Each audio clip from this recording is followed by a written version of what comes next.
Good morning everyone. तो कल मैं साउथ चाइना सी का इशू आपको बता रहा था। और बच्चों देखो, साउथ चाइना सी का इशू जो मेजर इशू हमने बता दिया था। अगर अब सवाल है कि इंडिया का डायमेंशन क्या है, तो कल मैंने आपको इशू बता दिया था कि आखिर में आइलैंड पे कोई क्यों कंट्रोल करना चाहता है और आइलैंड पे कंट्रोल का मुद्दा क्या है। अब इसमें चाइना का पर्सपेक्टिव क्या है, इंडिया का पर्सपेक्टिव क्या है और यूएस का मामला क्या है। तो अब देखोगे कि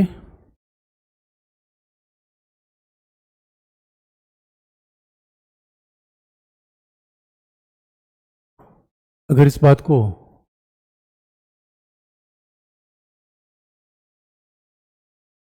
यानी साउथ चाइना सी, दक्षिण चीन सागर,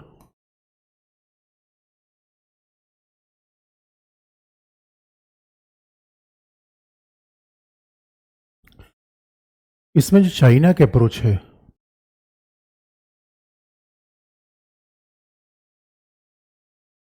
what is the approach of China.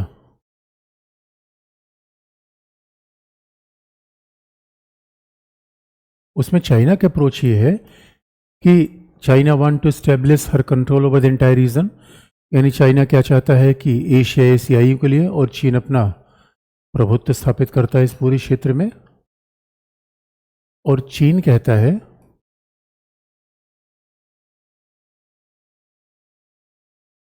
कि इसमें संयुक्त राष्ट्र संघ के कानून की कोई आवश्यकता नहीं है, और वो कहता है ये चीन का क्षेत्र है, इसमें संयुक्त राष्ट्र संघ का कानून लागू नहीं होता। यानी United Nation convention law of Sea 1982, संयुक्त राष्ट्र संघ का समुद्री कानून में श्रीलंका के बारे में बता रखा है। श्रीलंका में भी कई जगह इसका एग्जाम्पल कल भी मैंने बताया था। United Nation convention law of Sea, इसका मतलब है समुद्री समुद्री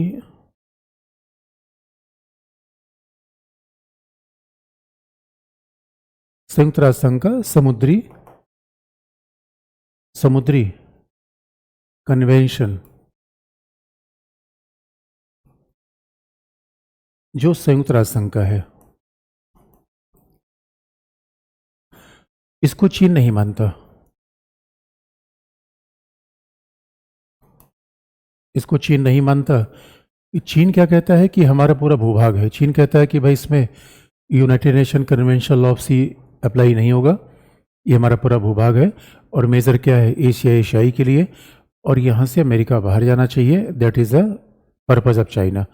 तभी तो आप देखोगे, आज न्यूज़ आपने देखा होगा कि चाइना क्या कर रहा है, ताइवान को चारों तरफ से घेर रहा है, एक्सरसाइज कर रहा है।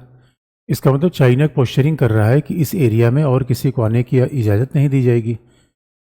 तो ये अपने आप इंटरेस्टिंग पार्ट है कि सी जिनपिंग चूँकि जब से देखो जब से 2012 के बाद सी जिनपिंग आए, उसके पहले देखो डेंग शाओपिंग तो मानते थे कि दुनिया में थोड़ा एकोमोडेशन किया जाए, थोड़ा इकोनॉमी बल दिया जाए। लेकिन सी जिनपिंग ने कहा नहीं, ideology is more important. Communism का महत्व ज़्यादा है, विचारधारा का महत्व ज़्यादा है, हम उससे रत्ती भर भी हट नहीं सकते। और बाकायदा सी जिनपिंग ने कहा है कि अपनी 1 इंच ज़मीन नहीं हम छोड़ेंगे। अब सवाल है अपनी ज़मीन है किसकी ज़मीन है, ये तो डिस्प्यूट का पार्ट है, लेकिन चाइना का ऐसा अप्रोच है।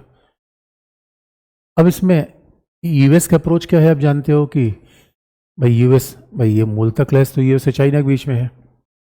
21वीं शताब्दी का जो कॉन्फ्लिक्ट है वो तो यूएस चाइना को हो। अब चाइना को आगे बढ़ना ही उसके पीछे करना पड़ेगा।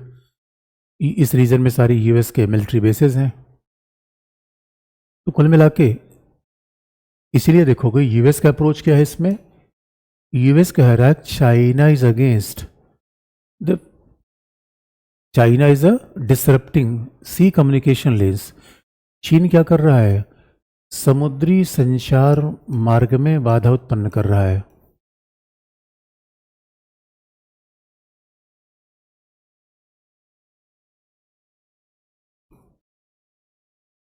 बाधित कर रहा है। यानी China is against, China is disrupting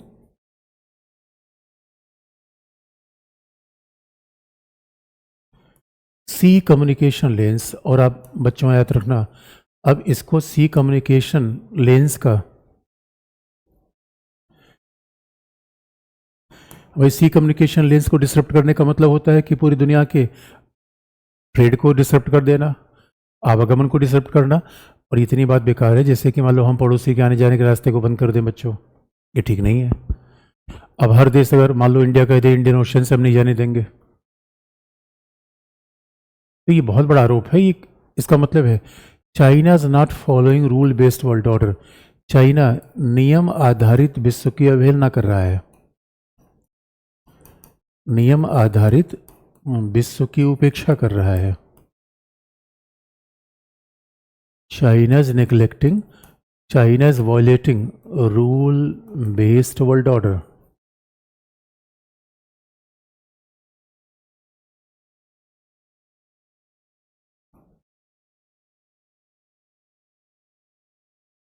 China has been violating rule based world order. वो नियम आधारित विश्व की उपेक्षा कर रहा है।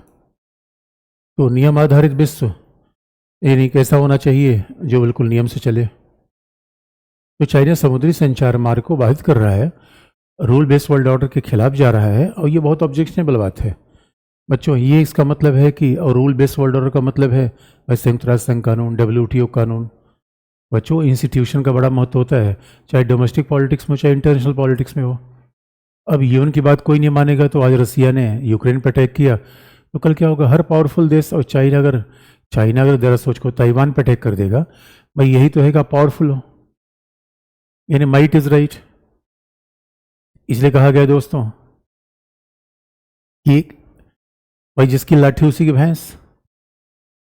तो अब अगर ये पॉलिटिक्स चलनी शुरू हो जाएगी तो दुनिया में इस इंस्टीट्यूशन का महत्व नहीं रहेगा, बिल्कुल वार हो जाएगा, और ये कंडीशन बड़ी ख़राब की है। तो आप देख रहे हो रसिया उधर परमाणु बम निकाल के बैठा हुआ है, चाइना इधर अपना मसल पावर दिखा रहा है। तो बच्चों फिर तो ये हो गया कल के लिए, अगर इंडिया पावरफुल हो जाए तो कह दे भूटान हमारा हो गया, नेपाल हमारा हो गया। इससे तो दुनिया में कोई रूल नहीं बनेगा, इससे एनार्की बनेगी। और दुनिया में ठीक वैसे होगा, कोई पावरफुल आदमी गांव का हो और हर दिन ही गरीब आदमी की पिटाई कर दे रहा है। अब सवाल है कि इसमें इंडिया का क्या रोल है? चाइना तो ये बात करता है, अब इसमें इंडिया का रोल क्या है? तो बच्चों ये बात इंटरेस्टिंग है कि भाई भारत का तो कोई मुद्दा है नहीं यहाँ पे, भारत का झगड़ा तो है नहीं, लेकिन अगर मेजर पावर है और चाइना इंडियन ओशन में आ रहा है तो हमें भी साउथ चाइना सी में जाना चाहिए। इसलिए बच्चों देखो आज हमारी पॉलिसी में थोड़ा बदलाव है। Now India is pursuing the act east policy. मैं देखो इसलिए फिलीपींस को हम क्या दे रहे हैं? ब्रह्मोस दे रहे हैं। ये बहुत बड़ा डिसीजन है बच्चों, और यही बात साउथ ईस्ट एशिया में आती है। देखो IR में जो रीजन एक है, दुनिया एक है, वही चाइना वही अमेरिका। जितने हम आगे बढ़ेंगे जापान अमेरिका में, रसिया में, फिर वही चाइना वही अमेरिका, चीज़ें घूम घूम के वही आएंगी। भाई चाइना अमेरिका की बात किए बिना कोई वर्ल्ड पॉलिटिक्स चलेगी ही नहीं। तो IR में रिपीटिशन बहुत होता है कि कॉन्सेप्ट है तो कॉन्सेप्ट बार बार ओवरलैप करेगा। तो ये आप देखो तो इंडिया का मामला क्या है बच्चों? मामला इंडिया का नहीं है। India also want to claim her major status role. इसका मतलब है India also want to claim as itself as a major power. Bharat भी तो कह रहा है कि महाशक्ति है वो। अब महाशक्ति है और केवल अपने मोहल्ले में रहोगे बच्चों तो बात तो नहीं बनेगी। इसलिए हम हिंद महासागर से अपने क्षेत्र का प्रभाव थोड़ा बनाना चाहते हैं। अब भारत हिंद महासागर से आगे बढ़ना चाहता है। Now India want to expand her influence away from Indian Ocean. Means now we want to extend our influence from Indian Ocean. तो भाई इंडियन ओशन से हम क्या करना चाहते हैं? Now we want to move towards from Indian Ocean to South China Sea. तो ये अपने आप में बड़ा चेंज है। अगर ऐसा हमारा मूवमेंट है तो मेजर पावर है। तो सब देखो, इसीलिए देखो बच्चों फिलीपींस को ब्रह्मोस दिया, वियतनाम के साथ डिफेंस एग्रीमेंट कर रहे हैं। इसका मतलब ये है भाई हमारे भी शिप उधर से आए जाएंगे। और सवाल है कि चाइना हमारे कंसर्न को नहीं देखता तो हम क्यों करें? इसलिए हमने भी चाइना को क्या समझाया कि भाई देखो रूल बेस्ड वर्ल्ड ऑर्डर की बात मानो, यूनाइटेड नेशन कन्वेंशन के हिसाब से इस झगड़े को हल कर लो। चाइना कहता तुम कौन होते बोलने वाले? इंडिया ने कहा हम भी एक मेजर पावर है। चाइना का तुम कब मेजर पावर हो गए? हमने कहा रे गुरु ये बात रियलाइज कर लो, बाद में देखोगे। इसका सीधा मतलब है कि why India want to enter into the entire region. भाई हम भी एक्ट ईस्ट पॉलिसी अपना रहे हैं, वियतनाम के साथ रिलेशन, फिलीपींस के साथ रिलेशन, ये हमारे लिए बड़े इंपॉर्टेंट है। अभी आपने देखा होगा अब तो क्या होगा, हमारे वॉरशिप भी जा रहे हैं इधर साउथ चाइना सी में। जब साउथ चाइना सी में हमारे वॉरशिप जाएंगे तो फिलीपींस में जाएंगे,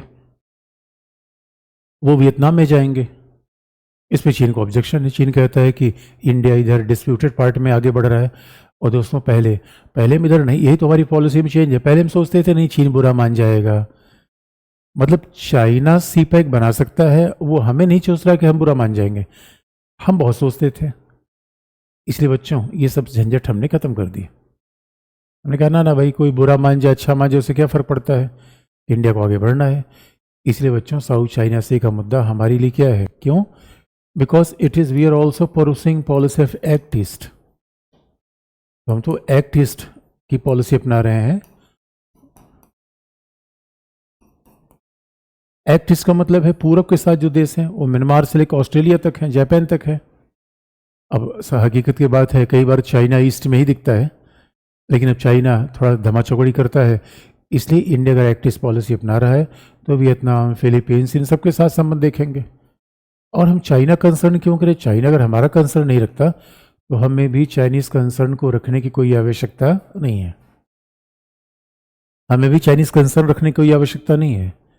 ये बड़ा इंटरेस्टिंग पार्ट है। तो ये आप देखोगे कितना, इसलिए इंडिया इधर बढ़ना चाहता है और इंडिया भी क्या कहता है रूल बेस्ड वर्ल्ड ऑर्डर होना चाहिए। ये बात दिखाती है कि India is also now playing a major role. तो भाई इसका मतलब है हमारा वहाँ पे कुछ है तो नहीं, लेकिन हम भी तो एक स्टेक होल्डर है बच्चों। देखो दो कंडीशन होती है, या तो दुनिया से प्रभावित होइए या दुनिया को प्रभावित करिए। और आज हम क्या कर रहे हैं, दुनिया को प्रभावित कर रहे हैं बच्चों। चाह बार बना रहे हैं, उधर वेस्ट एशिया में गए तो क्वाड, न्यू क्वाड बना दिया। क्वाड के भी पार्ट है जो अमेरिका के साथ आपको बता देंगे। तो ये सब नए ट्रेंड है और उसमें शर्माने वाली बात नहीं है कि पड़ोसी क्या सोचेगा। अब हम आगे निकल अपने मोहल्ले से बाहर जाएं तो लोग क्या देखेंगे, जो देखना हो देखें। ये बच्चे हैं साउथ चाइना सी का मामला, और कॉन्सेप्ट यही रहेगा। और अब आप कहोगे सर वियतनाम के मामले में, ताइवान के मामले में, देखो बच्चों आज भी इंडिया ताइवान को अलग संप्रभु राज्य नहीं मानता, अमेरिका भी नहीं मानता। इसका मतलब है हम मानते हैं कि ताइवान एक स्वायत्त स्टेट है। अगर हम ये मानते हैं कि ताइवान एक अलग राज्य है तो हमारा वहाँ दूतावास होना चाहिए, एम्बेसी होनी चाहिए। और न तो वहाँ चाइना की एम्बेसी, न तो वहाँ पे अमेरिका की एम्बेसी है, न जापान की, न इंडिया की। इसका मतलब है टेक्निकली हम भी मानते हैं ताइवान चाइना का स्वायत्त पार्ट है, लेकिन अब धीरे धीरे हम ताइवान से संबंध बढ़ा रहे हैं। अभी व्यापारिक संबंध आगे बढ़ा रहे हैं। अभी ताइवान का नया राष्ट्रपति आया था, शपथ ग्रहण ले रहा था, उसमें इंडिया का रिप्रेजेंटेटिव भी चला गया। चाइना को बड़ी प्रॉब्लम आई। इसलिए बच्चों का चाइना हमारे खिलाफ काम करेगा तो हम भी कई बार दलाई लामा को कहते हैं दलाई लामा थोड़ा घूम टहल लो दुनिया में। दलाई लामा अगर हमारे यहाँ है तो स्वाभाविक रूप में ऐसा थोड़ी है कि हम साधु संत हैं और चाइना हमारे खिलाफ काम करता रहेगा तो हम ताइवान को ऐसे रिकॉग्नाइज करेंगे, वैसे कहते रहेंगे जैसे पहले है। इसका मतलब बच्चों ये चीज़ें अपने आप में अब चेंज हो रही हैं। अब इंडियन फॉरेन पॉलिसी चेंज हो रही है। अब अगला चाइना के साथ देखना है तो एक इशू और देख लें बच्चों, कि इसका मतलब है अगर ये मामला चाइना का है तो एक बात और देख लें, संघाई सहयोग संगठन एससीओ। एससीओ अपने आप में बड़ा इंटरेस्टिंग है क्योंकि अब इसका रीजन के साथ भी संबंध है, आप कह लो कि चाइना के साथ भी रिलेशन है। क्योंकि एससीओ कैसे बना, संघाई सहयोग संगठन।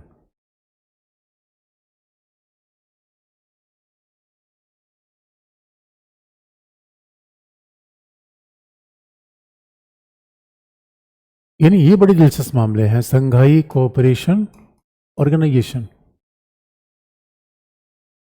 नाम से दिख जाता है बच्चों कब चाइना पूरी दुनिया को कंट्रोल करना चाहता है। चाइना पूरी दुनिया का, भाई चाइना कम से कम लीडर तो रहेगा ही बच्चों। और ख़ास तौर पे देखोगे जब आप चाइना की बात करोगे तो भाई सेंट्रल एशिया में तो चाइना बड़ा इंपॉर्टेंट है। अब संघाई कोऑपरेशन के बारे में आपको बेसिक इन्फॉर्मेशन बता दें। इसमें 96 में इसका फाउंडेशन रखा गया। नाम से संघाई, संघाई का मतलब चाइना। और दोस्तों इसीलिए देखो, जो पावरफुल आदमी होता है वो अकेले नहीं चलता, पूरे ग्रुप को लेकर चलता है, पूरा ग्रुप को लेकर चलेगा। घर पे पावरफुल आदमी हो जाए, 2-4 लोगों को घर पे बैठाओ, चाय कॉफ़ी पिलाओ, इसे नेता कौन बनता है? अब ये नहीं कि जो केवल घर में नाश्ता किए जा रहा है। अरे नेता बनना है तो 2-4 मोहल्ले के आदमी आपके आगे पीछे चलना चाहिए। इसीलिए राष्ट्र मल्टीलेटरल ऑर्गेनाइजेशन बनाते हैं। एक शब्द होता है बाइलेटरल, द्विपक्षीय, इसका मतलब 2 देश मिलकर काम कर रहे हैं। एक होता है मल्टीलेटरल। मल्टीलेटरल का मतलब है कि भाई आप नेता है और आपके पीछे कोई कह ही रहा है जिंदाबाद जिंदाबाद, हमारे नेता कैसे हों, तो अब नेता किस बात के? अब आपने देखा कि नेता अकेले जा रहा हो, इसलिए मेजर पावर क्या करते हैं? मल्टीलेटरल ऑर्गेनाइजेशन बनाते हैं, उसके नेता बनते हैं। इसलिए बच्चों, नेहरू जी ने क्या किया था? गुट निरपेक्ष आंदोलन बनाया था। अरे भाई कोई जलवा तो दिखना चाहिए बच्चों। इसलिए महाशक्ति बनना होता है तो प्रधान का चुनाव लड़ना है, MP MLA का चुनाव लड़ना है, तो आपको कार्यकर्ता लेके साथ चलना ही पड़ेगा। तो अब चाइना ऐसे संगठन बना रहा है जिसमें 2 से ज़्यादा मेंबर होंगे, उसे मल्टीलेटरल कहा जाएगा, बहुपक्षीय। तो अब 96 में नाम से दिखता है चाइना था ही, उसके अलावा रूस आ गया, उसके प्लस 4 मध्य एशियाई देश, 4 सेंट्रल एशियन स्टेट। तो चाइना प्लस रसिया प्लस 4 सेंट्रल एशियन स्टेट। तो सेंट्रल एशियन स्टेट,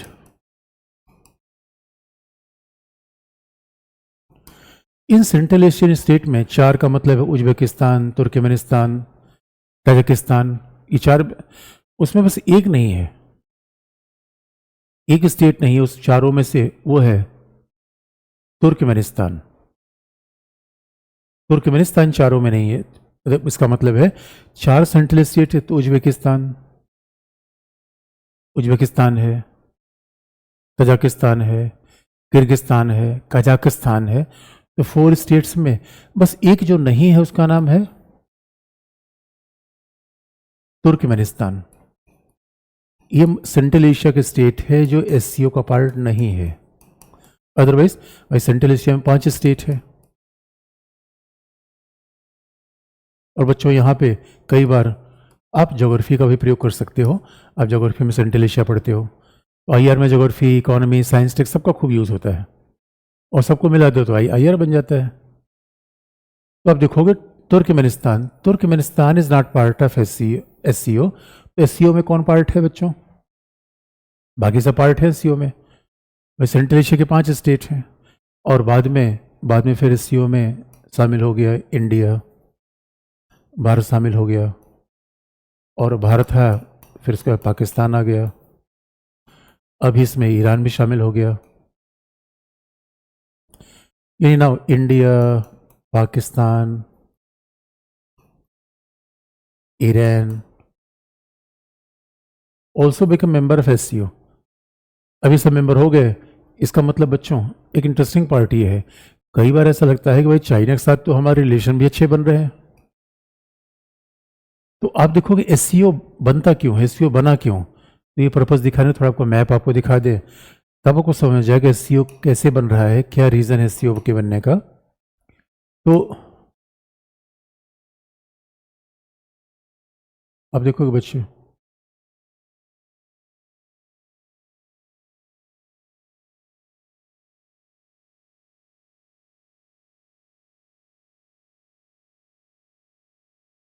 तो अगर हम देखें कि किस तरीके से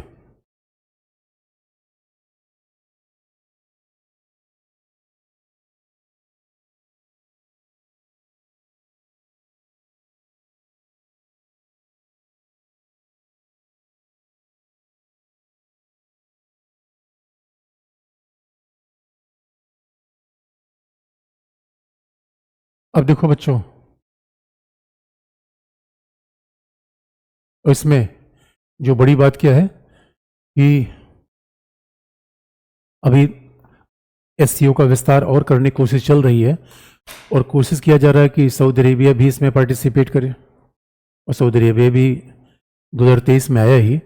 अपने आप में देखो SCO पहले तो जो धीरे धीरे बढ़ने के भी चांसेस अपने आप में लग सकते हैं, अब एससीओ किस तरीके से बहुत महत्वपूर्ण देश बनने जा रहा है, अगर आप इस बात को देखो तो एससीओ कैसे खास तौर पे और चाइना इसको एक्सपेंड क्यों कर रहा है, ये भी अपने आप में बड़ी इंटरेस्टिंग बात है। तो आप देखोगे कि किस तरीके से इसके मेंबरशिप आगे बढ़े। फिर लास्ट मेंबर जो ज्वाइन किया है उसने कौन सा ज्वाइन किया है, सऊदी अरेबिया। इसका मतलब है now Saudi Arabia is also part of SCO.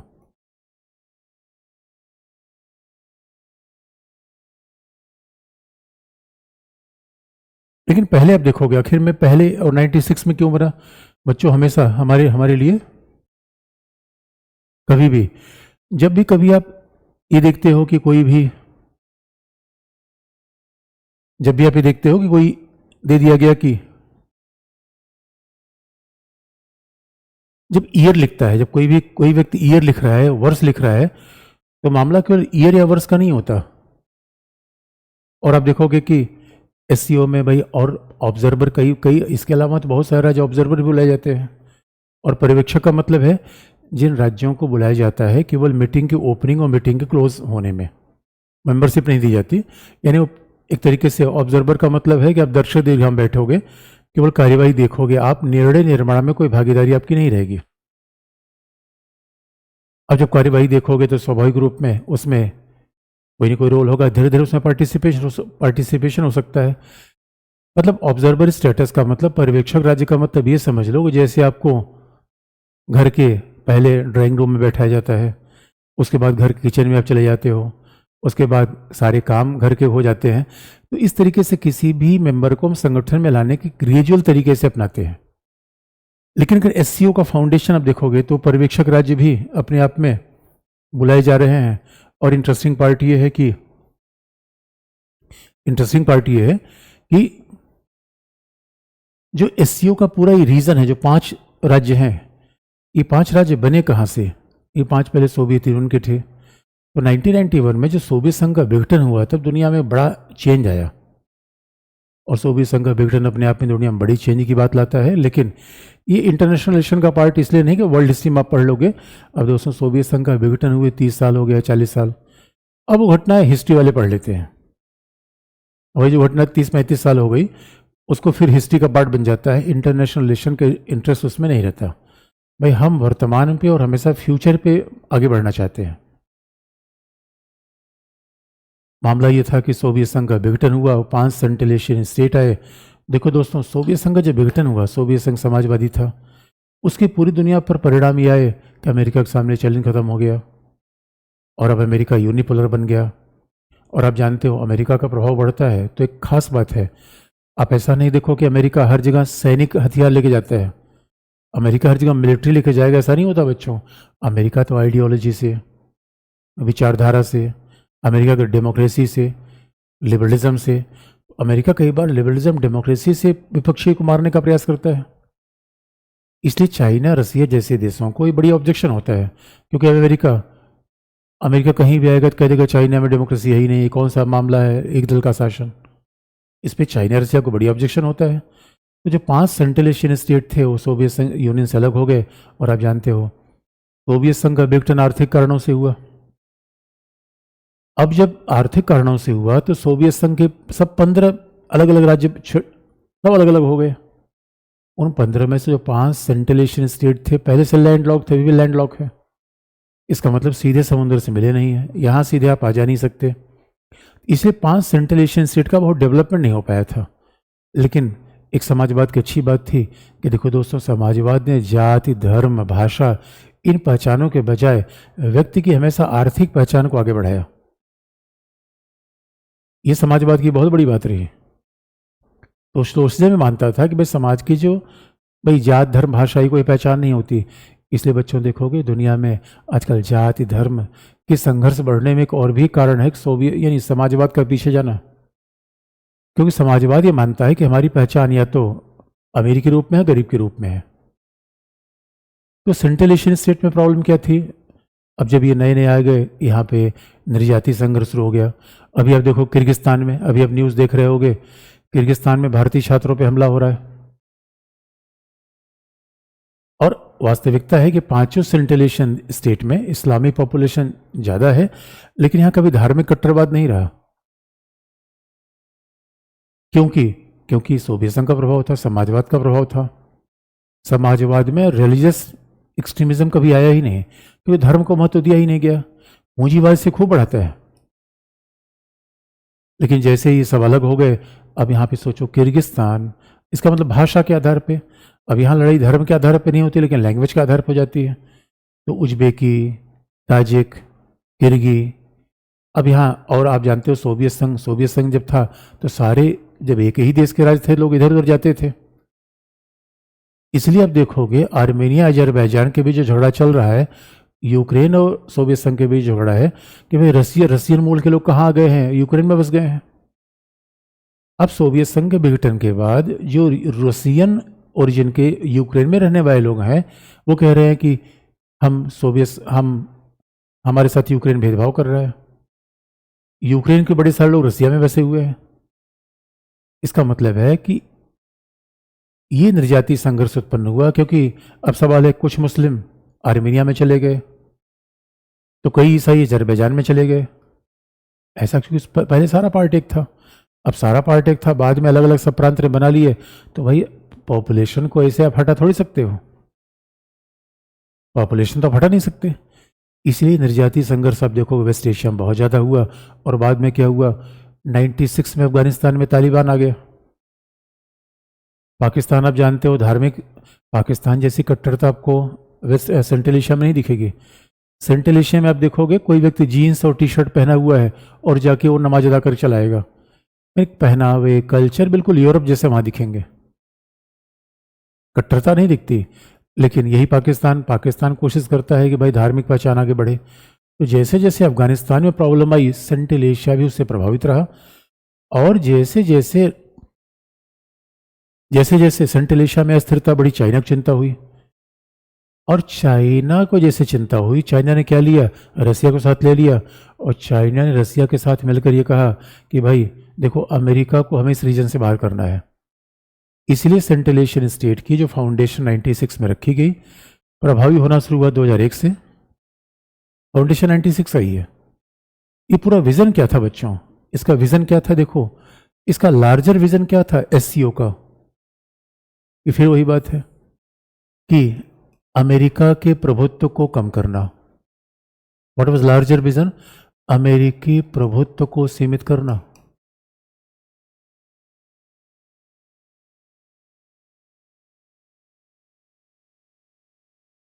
Limiting the hegemony of US.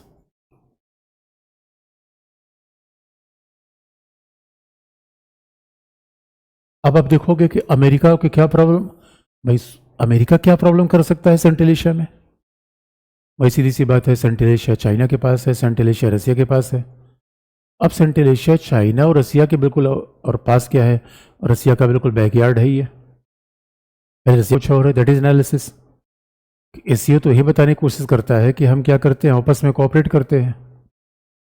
लेकिन हकीकत की बात यह है कि मेजर तो इनका ये है कि भाई इस क्षेत्र में, और फिर वही चाइना की बात है, एशियाई एशियन के लिए अमेरिका को पीछे हटाओ, अपना प्रभाव बढ़ाओ।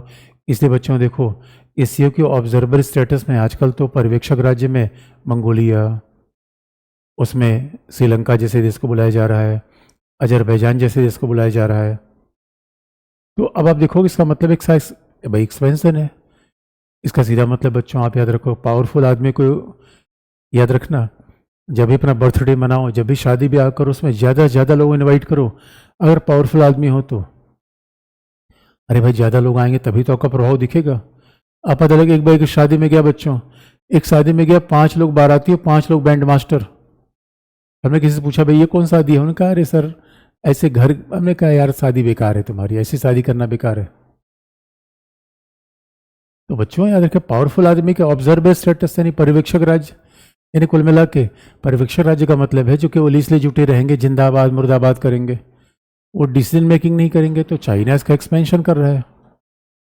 ये चाइना की बड़ी वेल थॉट पॉलिसी है, प्लान पॉलिसी है। और अब देखोगे बच्चों, अब तो धीरे धीरे इसमें डिफेंस के कोऑपरेशन भी आ रहे हैं। और ख़ासतौर पर जब अब देखोगे चाइना जब अभी कुछ दिनों पहले एससीओ की बैठक हुई, तो आप जानते हो पूरी दुनिया ने, यूरोप और अमेरिका ने पुतिन को अलग थलग कर रखा है, लेकिन एससीओ की बैठक में पुतिन को बुलाया गया। ये बड़ी बात थी।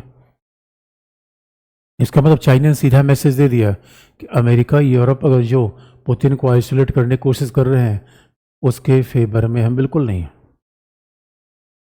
और अमेरिका दुनिया चलाएगा ऐसा बिल्कुल नहीं होगा। तो चाइना तो बिल्कुल ओपन डिफेंस करता है। अब चाइना नहीं कहता भाई हम अमेरिका की बात मानेंगे। इसका मतलब है धीरे धीरे अब एससीओ में क्या हो रहा है, इकोनॉमिक कोऑपरेशन, डिफेंस कोऑपरेशन सब आगे बढ़ रहे हैं।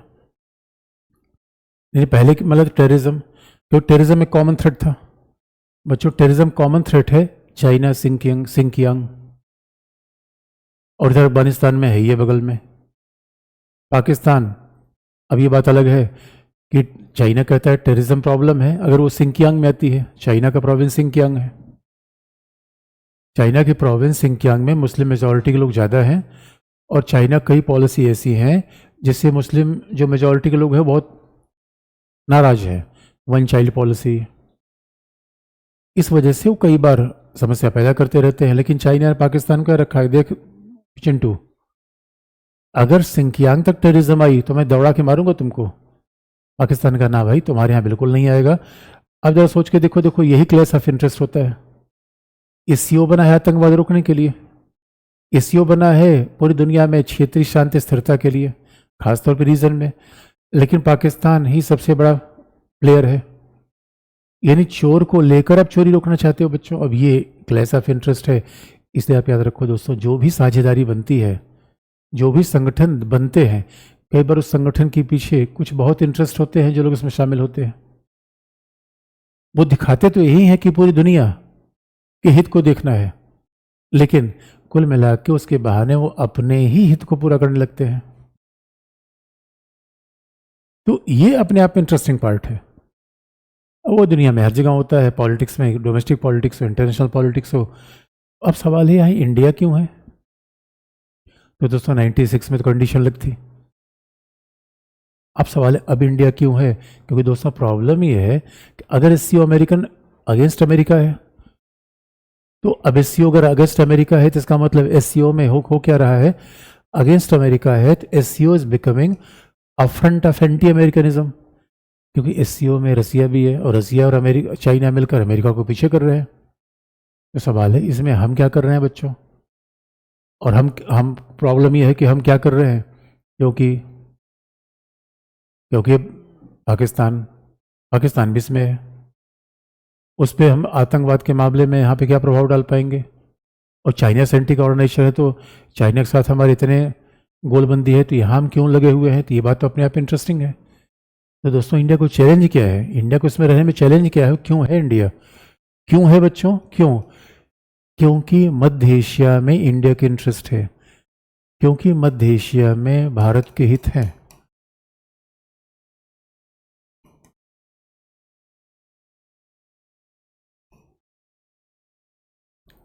यानी India cannot ignore our interest in Central Asia.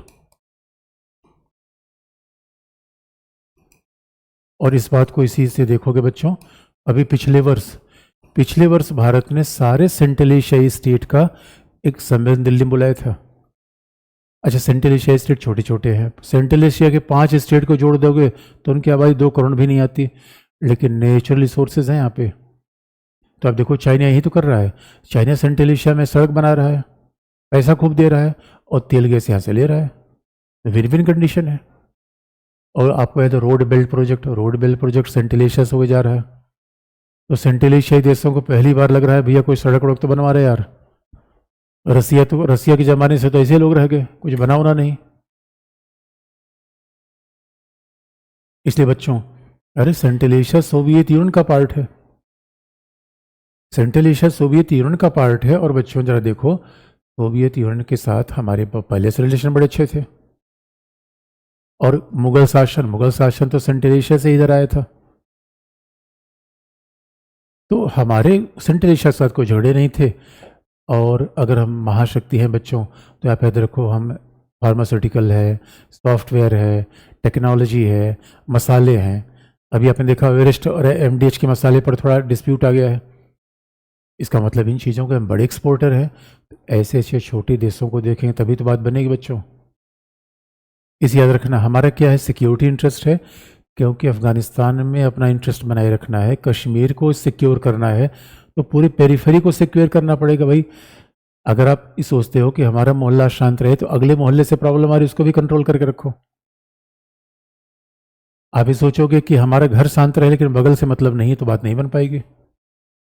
इसलिए बच्चों हमारा इंटरेस्ट है सेंट्रल एशिया में है। और कहा जाता है हमारे तो तजाकिस्तान में एक एयरफोर्स बेस भी है, आईएनई में। हमारे व्यापारिक संबंध भी चल रहे हैं, कल्चरल पार्टनरशिप तो पहले से है। इसलिए अब सवाल ये है दोस्तों, चाइना के कारण हम दुनिया से अलग थलग थोड़ी होंगे, और एससीओ को मल्टीलेटरल ऑर्गेनाइजेशन है, तो अब अभी भाई रसिया के साथ हमारे संबंध अच्छे हैं, वो आगे बता देंगे। इसलिए देखो बच्चों, ईरान पर हम आएंगे, लेकिन अब ईरान के राष्ट्रपति की मृत्यु में हमारे यहाँ वाइस प्रेसिडेंट वहाँ पे गए। इसका मतलब जाने का मतलब क्या है कि हम भी उसके साथ संबंध अच्छा बना के रखना चाहते हैं। तो भाई ये इंडिया भी मेजर पावर है, तो इंडिया को बैलेंस बना के रखना है। और इंडिया के सामने चैलेंज क्या है? अमेरिका क्या आजकल कह रहा है, भाई तुम रसिया की तरफ मत जाओ, चाइना कह रहा है तो अमेरिका की तरफ मत जाओ। और हमने कहा भाई देखो, हमें शुरू से इधर उधर देखने की आदत है। हम ऐसा नहीं है कि एक के साथ दोस्ती, अरे 2-3 दोस्त हों तो क्या बुरा है बच्चों। सुबह किसी और साथ मिल रहे हैं, शाम किसी और साथ मिल रहे हैं, दोस्ती चल रही है। इसीलिए सेंट्रल एशिया में हमारे अपने इंटरेस्ट है, कौन से? Trade, security. और अगर सेंट्रल एशिया के देशों के साथ अच्छे रिलेशन होंगे, क्योंकि टेररिज्म तो ग्लोबल प्रॉब्लम है, तो कश्मीर में आने वाले आतंकवादियों के संबंध अफगानिस्तान से, अफगानिस्तान के संबंध सेंट्रल एशिया से हैं। तो अब इन छोटे छोटे देशों के संबंध हमारे हितों से जुड़ते हैं। आजकल की दुनिया देखो सिक्योरिटी थ्रेट कैसे जुड़े होते हैं। अब हमारे यहाँ पता चला जो साइबर फ्रॉड हो रहे हैं उसका सोर्स क्या है? उसका सोर्स है म्यांमार, लाओस, कंबोडिया, लाओस और म्यांमार से बैठ के साइबर अपराधी हमारे हैकिंग कर रहे हैं। क्योंकि बच्चों आजकल सिक्योरिटी बियॉन्ड द बॉर्डर हो गए हैं। नस्ली दवाओं का व्यापार और ख़ासतौर पे आतंकवादी ऐसे देशों को ज़्यादा प्रेफर करते हैं जहाँ पब्लिक ऑर्डर ठीक ना हो, क्योंकि जहाँ संप्रभुता ज़्यादा होगी, जहाँ सरकार सक्षम होगी, वहाँ तो ऐसे ऐसे लोगों को तुरंत पकड़ लिया जाएगा, उठा के जेल में बंद कर दिया जाएगा। लेकिन जहाँ सरकार ही बिल्कुल कमज़ोर है, सरकार सोई हुई है, तो ऐसे संगठनों को काम करने के बेहतर मौके मिलते हैं। इसलिए बच्चों हमारे इंटरेस्ट सेंट्रल एशिया में, इसलिए हमें पहला। तो पाकिस्तान को वजह थोड़ी है कि अब ये हो कि पाकिस्तान से हमारी कौन सी कंपेरिजन है बच्चों? हमारे पाकिस्तान से कौन सा कंपेरिजन है? और पाकिस्तान के रहने से हमारे इंपॉर्टेंस कम नहीं होते। इसलिए बच्चों हम सेंट्रल एशिया में हैं, लेकिन भारत एक तरफ सेंट्रल एशिया में है, क्यों? क्योंकि हमारे इंटरेस्ट सेंट्रल एशिया के साथ है, हमारे इंटरेस्ट रसिया के साथ है। और दूसरी बात, इसलिए देखो अभी कुछ दिनों पहले रसिया ने कहा कि भारत के चुनाव में अमेरिका हस्तक्षेप कर रहा है, उस पर इंडिया ने कोई रिएक्शन नहीं दिया। अब हम इतने बेवकूफ़ तो है नहीं रसिया कहने के नाम पे अमेरिका से लड़ जाए, और नहीं इतने मंदबुद्धि के हैं कि अमेरिका के कहने के नाम पर रसिया संबंध तोड़ ले। दोस्तों इसीलिए आप याद रखना, आपके सब कोई कह दे कि अरे वो तीसरा आदमी आपको तो पागल कह रहा था, और आप बिना वेरीफाई के जाके उससे लड़ गए, ये तो मूर्खता है। इसलिए बच्चों बड़ा प्रैग्मेटिक इंडिया क्या कर रहा है, एक तरफ हम एससीओ में है, on the one hand India is a part of SCO, और दूसरी तरफ इंडिया क्वाड में भी है। That is a multilateral diplomacy. Quad का मतलब 4 देश, चौकोण। क्वाड्रिलेटरल का मतलब क्या है? America plus Japan plus Australia और इंडिया। अब देखो बच्चों समीकरण, इसका मतलब एससीओ से एक बात तो लग सकती है कि there is a chance of a cooperation with India and China. India China से हर जगह झगड़े हो रहे हैं, ऐसा ठीक नहीं है। अब भाई दो एसी भाई फिर हमने पहले बता दिया था बच्चों, अब गेट तो चाइना के पाले में, अगर चाइना चाहे तो एशिया को फुल फ्लेज कोऑपरेशन का मंच बना सकता है। अब लेकिन चाइना अगर प्रॉब्लम करे तो फिर और भी समस्या हो सकती है। इसलिए बच्चों यूएस है, जापान है, ऑस्ट्रेलिया है, इंडिया है, अब ये साथ आ रहे हैं। अब बड़ा इंटरेस्टिंग पार्ट आप देखोगे, इंडिया दोनों में है। अदरवाइज इंडिया के अलावा न तो कोई स्क्वाड का मेंबर एससीओ में है, न कोई एससीओ का मेंबर क्वाड में है, इंडिया के अलावा। बड़ी इंटरेस्टिंग बात है दोस्तों। इसका मतलब सोच के देख लो, क्या आप संभव है कोई एक व्यक्ति बीजेपी में भी है, कांग्रेस में भी है?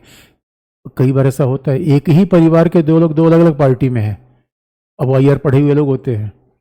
भाई एक ही परिवार के दो लोग अलग अलग पार्टी में, इसका मतलब है बापू हार गए तो बेटा जीत जाएगा, बेटा हार गए तो बापू जीत जाएगा। ये पॉलिटिक्स है बच्चों। यही इंडिया के मल्टी अलाइनमेंट पॉलिसी है। ये जब देखो कठिनाई तो है, आप सुबह किसी और से मिल रहे हो, शाम किसी और से मिल रहे हो, दोनों एक दूसरे को देख लिया, कठिनाई तो वही है दोस्तों, यही तो है। It is just like a walking and tight रोप। भाई ये छुरे के धार पे चलने जैसा है, और फॉरेन पॉलिसी में ऐसा होता ही है। इसे इंडिया का नाम मेजर पावर, और हम क्या कर रहे हैं, मल्टीलेटरल डिप्लोमेसी अपना रहे हैं। क्योंकि बच्चों देखो हमारा अप्रोच क्या है, we don't want to oppose China. हम चाइना का विरोध करना हमारी पॉलिसी थोड़ी है, अपने हितों को बचाए रखना। We want to protect our own interest rather than opposing China. भाई चाइना का अपोज हम क्यों करें? लेकिन अगर चाइना सोचेगा कि हमारी टेरिटरी ले ले, हमारा भूभाग ले ले, और हम चुप रहें, तो बच्चों वहाँ पे फिर चुप रहने के चांसेस नहीं है। लेकिन जैसे जैसे यूक्रेन क्राइसिस आगे बढ़ रही है, प्रॉब्लम है। इसलिए बच्चों अभी अभी कुछ दिनों पहले एससीओ की बैठक मोदी जी गए, और उन्होंने रूसी राष्ट्रपति, अब रूसी राष्ट्रपति से मिलना, आजकल तो यूरोप के देश रूसी राष्ट्रपति के साथ मंच शेयर करने को साझा। इसलिए आप देखोगे बच्चों, G20 की मीट में हमने रसिया को नहीं बुलाया, पुतिन नहीं आया ना, मतलब रसिया की तरफ से रिप्रेजेंटेशन और रहा। अब क्योंकि पुतिन के साथ तो बाकायदा और कोई खड़े होने को तैयार नहीं है। अभी गंभीर मामला है यूरोप में, और ऐसे मामलों में अब जब इंडिया एससीओ में गया तो अमेरिका उधर चल रहा है। अमेरिकन का यार तुम बहुत होशियारी कर रहे हो, ये बताओ क्वाड में भी रहोगे, उधर भी रहोगे, और बच्चों क्वाड के बारे में और हम विस्तार कर देंगे अमेरिका के साथ। रशियन का यार भाई तुम हो कहाँ, अमेरिकन कहाँ? और हम जाके हमने पुतिन से कहा, देखो पुतिन, ये लड़ाई वड़ाई छोड़ो, दुनिया में डेमोक्रेसी, डायलॉग, ये सब दुनिया है। यानी ये डेमोक्रेसी की समस्या कैसे हल हो सकती है? Diplomacy, democracy and dialogue. इसका मतलब इनडायरेक्टली हमने पुतिन को लोकतंत्र का उपदेश दे दिया। इसका मतलब हमने, और पूरी पश्चिमी मीडिया में, अमेरिका में मोदी खूब प्रशंसा हुई, अरे मोदी ने तो पुतिन को लताड़ दिया। अरे मैं लताड़ा क्या था, हमने तो बात कह दी थी। यही बैलेंस बनाए रखना दोस्तों, जीवन बैलेंस है, फॉरेन पॉलिसी बैलेंस है।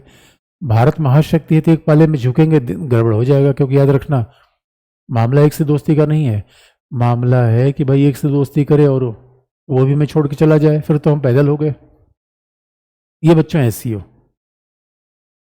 अब कोई मीटिंग होती है उसमें मामला थोड़े मोड़े चेंज हो जाते हैं। बेसिक बात थोड़ी, ये जियो पॉलिटिक्स है, बेसिक बातें वो एक जैसी रहती है। एक लास्ट में आपको बता दें, इंडिया चाइना से ब्रिक्स, ब्रिक्स में क्योंकि हमारे सिलेबस में क्या लिखा है बच्चों, अंतर्राष्ट्रीय संबंध भी है, समूह और संगठन भी है। तो जितने समूह संगठन होंगे आगे भी हम कंपेरेटिव करके आगे बढ़ते रहेंगे। तो अब एक खास बात देखोगे, इसका मतलब क्या है, अब क्या है, इंडिया चाइना के साथ जो अंतिम पार्ट है वो है ब्रिक्स का। यानी ब्रिक्स का मतलब है, ये शॉर्ट फॉर्म किसका है, Brazil, Russia, India and South Africa.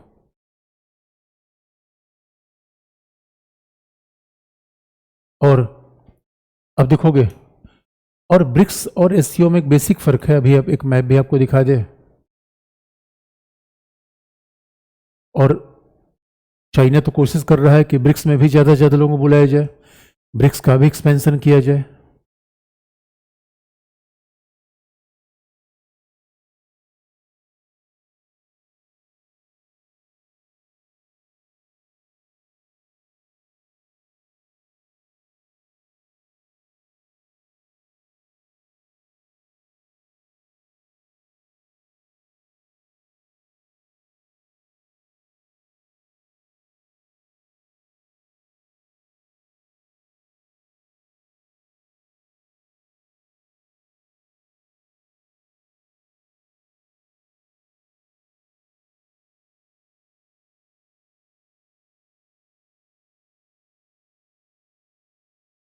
अब देखो बच्चों, इधर ब्रिक्स का भी कैसे एक्सपेंशन हो रहा है, यानी ब्रिक्स का मतलब तो एक ही बात होती है।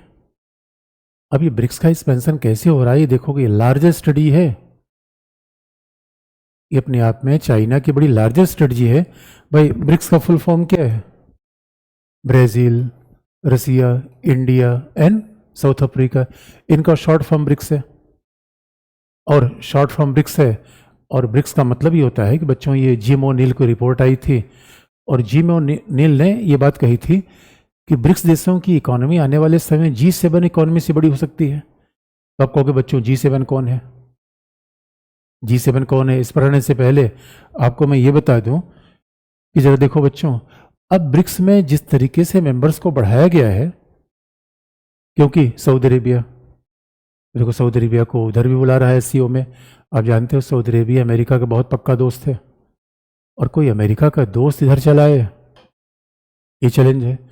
अब देखो ब्रिक्स को कैसे एक्सपेंशन किया जा रहा है, उसमें किसको बुलाया जा रहा है? मिस्र को। इसका मतलब ये मिस्र नहीं है, अफ्रीका है ये।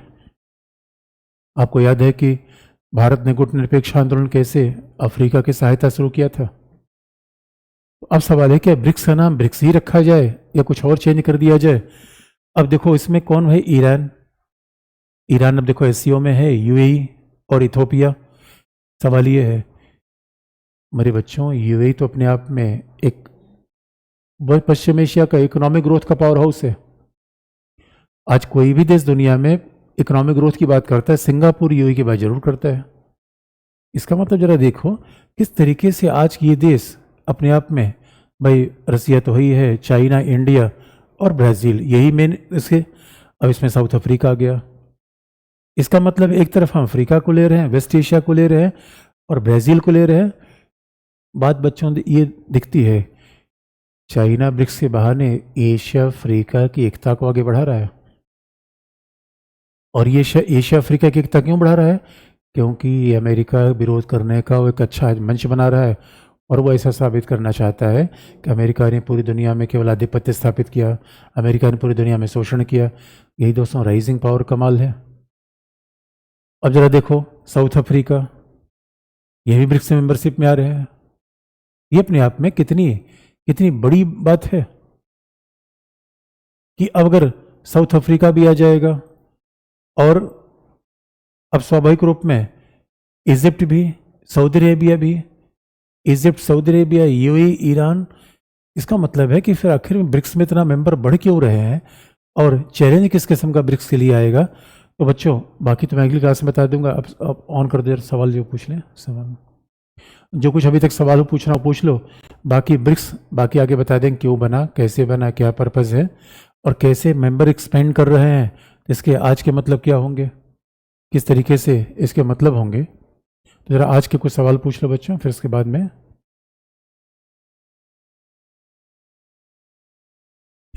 इजिप्ट का मतलब मिस्र होता है बच्चों। ब्रिक्स का नाम क्या हो जाएगा? तो अरे मेरे ब्रिक्स का नाम ब्रिक्स ही रहेगा, ब्रिक्स का नाम नहीं बदलेगा, क्योंकि देखो 4 देश है, बाकी दोस्तों में 4 तो हाथी है, मेजर पावर है। अब ब्रिक्स का नाम अगर कहीं बदलना हो तो क्या होगा? ग्लोबल साउथ, वैश्विक दक्षिण, विकासशील देश।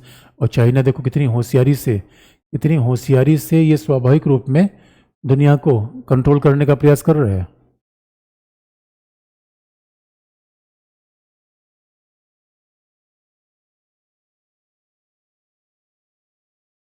इसी का अच्छा, क्वाड 4 देशों का एक सामरिक चौकोन है। क्वाड के बारे में अलग से अमेरिका बताएंगे बच्चों। अब किसी क्वाड का उद्देश्य क्या, ये सब आगे आपको बताएंगे। किसी बच्चे का निर्याती संघर्ष कैसे, अरे मेरे दोस्तों कैसे रोकोगे? अब कैसे रोकोगे? संगठन बनाकर, संयुक्त राष्ट्र संघ को रिफॉर्म करके। इसमें अंतर्राष्ट्रीय राजनीति के यही मामले होंगे। पीहू ने पूछा है कि United Nation convention of C82 क्या है? अरे पीहू, जो मैंने श्रीलंका में बताया था कि 12 नॉटिकल माइल क्या है? संप्रभुता है। 200 नॉटिकल माइल क्या है? EZ है। उसके बाद फिर खुला समुद्र है। तो समुद्री सीमा का निर्धारण इसी आधार पर होना चाहिए। किसी बच्चन का वीटो क्या है? अरे वीटो मतलब ना कह देना, ना कह देना बच्चों। किसी बच्चे ने SEO फिर समझाइए। अरे मेरे बच्चों दोबारा रिकॉर्डिंग देख लेना यार।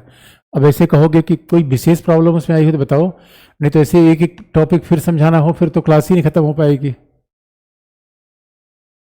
सर जी अक्साई चीन के बाद के अगर चाइना आगे भी आ चाहे तो इंडिया में एंड क्या लिखा है मेरे बच्चों? सर ब्रिक्स में सऊदी अरेबिया अभी तक मेंबर नहीं बना है, बट मैप में तो बता रहा है कि Saudi Arabia is a member, is right. मेरे बच्चों देखो, ये नया मेंबर है, ये नया मेंबर है, अप्लाई कर दिया है, लगभग फॉर्मेलिटी बाकी है, तो आप कह सकते हो नया मेंबर है। नया मेंबर है, ऑब्जर्वर नहीं है, नया मेंबर है। सर ब्रिक्स में चाइना नहीं है। अरे मेरे बच्चों, ब्रिक्स में चाइना नहीं होगा तो इससे मतलब बारात बारात में दूल्हा नहीं है, कैसी बात कर रहे हो? ब्रिक्स में अच्छा मैंने ऐसा लिखा है क्या?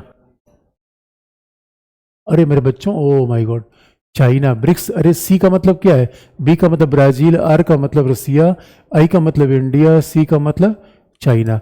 मुझे लगता है दुश्मन का नाम मैं भूल गया बच्चों, लेकिन बिना चाइना के तो मामला बनेगा नहीं। अब किसी बच्चे ने पूछा ब्रिक्स, अरे मेरे बच्चों ब्रिक्स आगे बता दें तब तो बताओगे घाटा है लाभ है, आगे बताओगे तब तो। किसी बच्चे ने कहा चीन के उत्थान को रोका कैसे जा सकता, आगे आ गया ना, क्वाड है, बाकी हम आगे बढ़ा देंगे। किसी बच्चे ने पूछा IMEC क्या है? अरे सब बताएंगे मेरे बच्चों, आगे आगे तो बढ़ने दो। किसी बच्चे का मैंने चीन लिख दिया था, बिल्कुल होशियार है मेरे बच्चे, इतना लिखना ही चाहिए, मान लो कहीं गड़बड़ी हो जाए। बच्चों देखो, फैक्ट में इधर उधर हो जाए तो मेरे बच्चे फैक्ट में होशियार हैं, सब देख लेंगे। मेन तो कॉन्सेप्ट है, हमारा काम कॉन्सेप्ट बता देना है, बाकी तुम्हारे सब बच्चे होशियार हैं, सब फैक्ट में लिख लेंगे।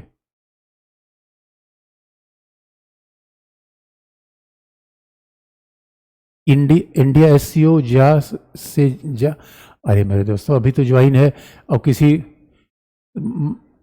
अरे किसी 12 होती, अरे मेरे बच्चों 12 होती, भाई सीधी सी बात है, जगह का नाम है 12 होती, लेकिन 12 होती को मुद्दा थोड़ी। अरे भाई भारत और चीन के बीच में क्या था, टकराव हो गया था। अब उस 12 होती मुद्दे के चक्कर मत पड़ो कि 12 होती मुद्दा क्या है।